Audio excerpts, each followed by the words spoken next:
Welcome to another episode of China Update, where I provide you with the most up-to-date political, economic, and geostrategic analysis on the world's number 2 economy. My name is Tony. Let's jump in. Okay, happy Saturday everybody. I hope you're all enjoying a restful weekend. It's a Saturday, so today's video will be very heavy on ideology and foreign policy, though we end today's episode on the economy. In recent months, we have seen a concerted effort from Beijing to articulate and advocate an alternative global order to the current US-led Western one. While some commentators argue that the PRC is not really trying to remake the global order, the statements coming from Beijing itself suggest otherwise. This week, the PRC issued a white paper titled A Global Community of Shared Future, China's Proposals and Actions. Discussing the white paper, state-run Global Times writes this week, quote, Chinese experts said that the white paper has clearly expressed firm opposition against many ideas and behaviors of Washington, and this shows that China is now openly disagreeing with the US proposed so-called rule-based order, which is in fact a way to preserve the old order dominated by US hegemony, end quote. Foreign Minister Wang Yi said that the white paper presents, quote, a grand vision serving as a blueprint for a better world, end quote, as well as the, quote, grand goals of China's major country diplomacy with its own characteristics, end quote. This language and other language we have examined in the past from Beijing is fairly unambiguous. Whether China can challenge and reshape the international order, and to what degree, is a complex and ongoing question. At the very least, it is important for us to examine Beijing's goals for these efforts and how it will seek to sell it to its own population and the world. This is a big document which we're going to look at, this white paper published this week, but I've translated most of the significant parts for us to note and examine here. Quote, the current international order is facing a myriad of challenges. Some countries, the US and her allies, holding to the notion that might makes right, willfully engage in bullying, plundering, and zero-sum competition. The development gap is widening and the deficit in security is growing. The isolationist and exclusive practice of alliance-based confrontation runs counter to the trend towards multipolarity and the evolution of international relations in the post-Cold War era. China's answer to this question of the times is to build a global community of shared future. This demonstrates China's sense of duty as a responsible major country. In this global village, all human beings are one big family. Such a vision rises above the exclusive roles of bloc politics, the notion of might makes right, and the universal values defined by a handful of Western countries. It conforms to the trend of the times, echoes the call for global cooperation, and contributes to a more just and equitable international order, highlighting the new features of global governance, openness and inclusiveness. Countries should not draw lines based on ideology, target specific countries, or gang up to form exclusive blocs. Equity and justice. The world needs justice, not hegemonism. No country has the right to dominate global affairs, dictate the future of others, or monopolize development advantages. Harmonious coexistence. Countries should strive to achieve peaceful coexistence and common development by seeking common ground while reserving differences. Diversity and mutual learning. Different histories, national conditions, ethnic groups, and customs have given birth to diverse civilizations. Unity and cooperation. Pursuing development behind closed doors can only result in poverty. China's fine traditional culture epitomizes the essence of the Chinese civilization. Harmony is the core concept of Chinese culture. The Chinese nation believes all nations together are one community. The Chinese nation champions universal benevolence. The Chinese nation observes the rule that to establish oneself, one must help others to establish themselves first. To succeed, one must help others to succeed first. The Chinese nation acts on the belief that humans are part of nature. Always championing a global vision is part of the valuable experience accumulated by the Communist Party in its century-long history. The party is committed to seeking progress for China while benefiting the wider world. The party leads the Chinese people in blazing and expanding China's path to modernization. All these features have provided useful experience for other developing countries and a more robust and sustainable option for jointly building a global community of shared future." End quote. Like we just noted, state media is making it clear that Beijing does indeed wish to reshape the global world order to its own vision and interests, and that the Western world needs to take note. Indeed, state-run Global Times published a special editorial titled "The entire world should carefully read this white paper from China," and the writers are not lacking in confidence. Quote, "If Western political elites are willing to set aside their arrogance and carefully listen to China's voice, they will find that the proposal of the concept of the global community of shared future is not intended to challenge or compete with the West. Whether it is developed societies or developing countries, they should contribute to the common cause of peace and development." End quote. However, despite these assurances, in a separate article published the very same day, the same outlet, the Global Times, writes, quote, "Many ideas and behaviors of US-led West have already caused endless and ongoing conflicts and tensions worldwide, and will lead the world into a new Cold War. China and majority of countries in the world share similar concerns, and they are responsible for finding a path to effectively reform the world order." End quote.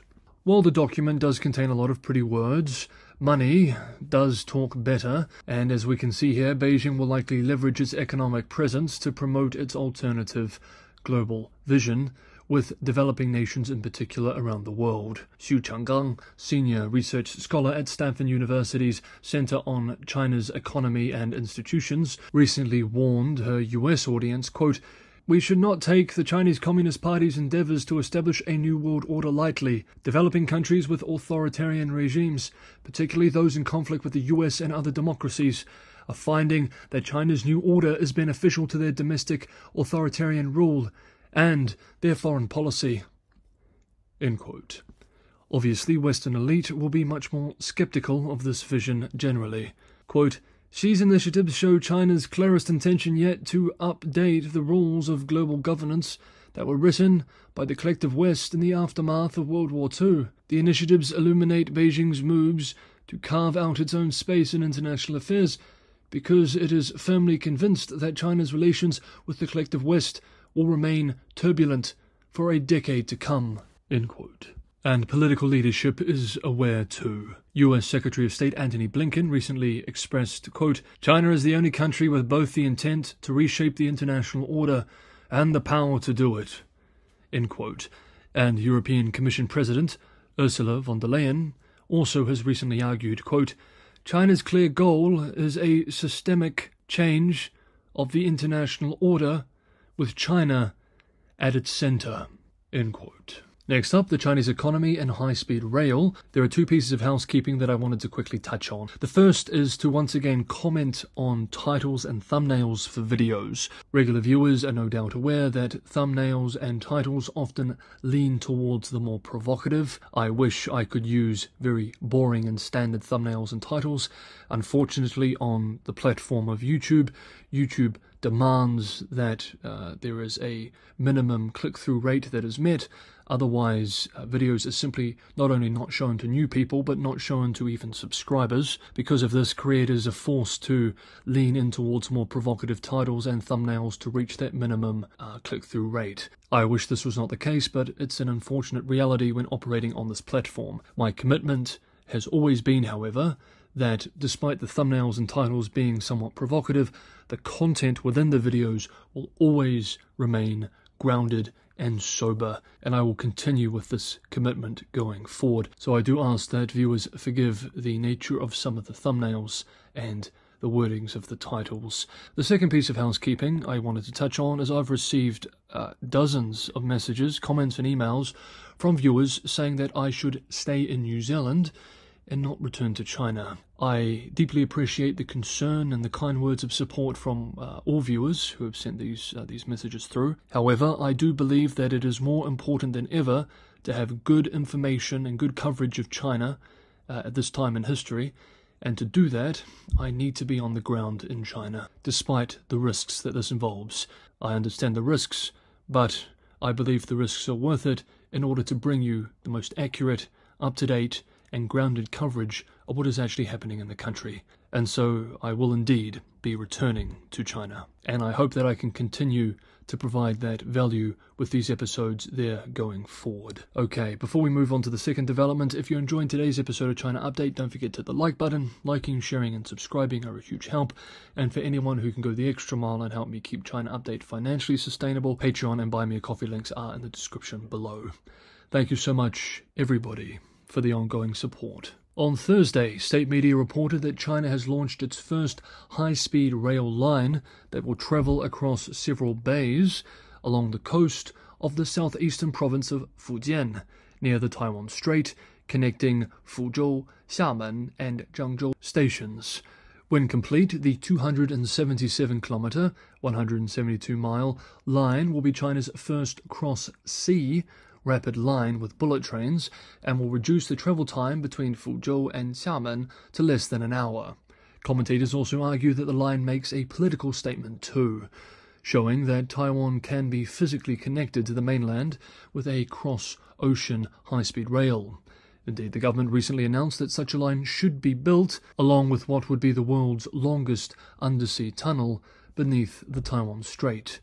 With this news, it's worth discussing the massive role high-speed rail plays in China's political economy. Hong Kong-based The South China Morning Post reports this week that calls are rising in China for more high-speed railways to meet rising demand and boost the national economy.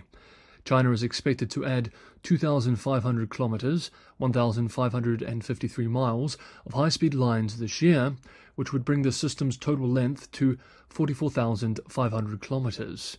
According to data released by the National Bureau of Statistics, this month, investments in railway-related fixed assets were up 23.4% in the first 8 months of 2023, year-on-year. This is versus road-related investments, which typically have to be funded with, as regular viewers know, cash-strapped local governments, which were only up 1.9% year-on-year over the same period. Zheshang Securities said in a note published this week, quote, "We expect the average annual investment from China State Railway Group will increase 18% from 2023 through 25 compared with last year."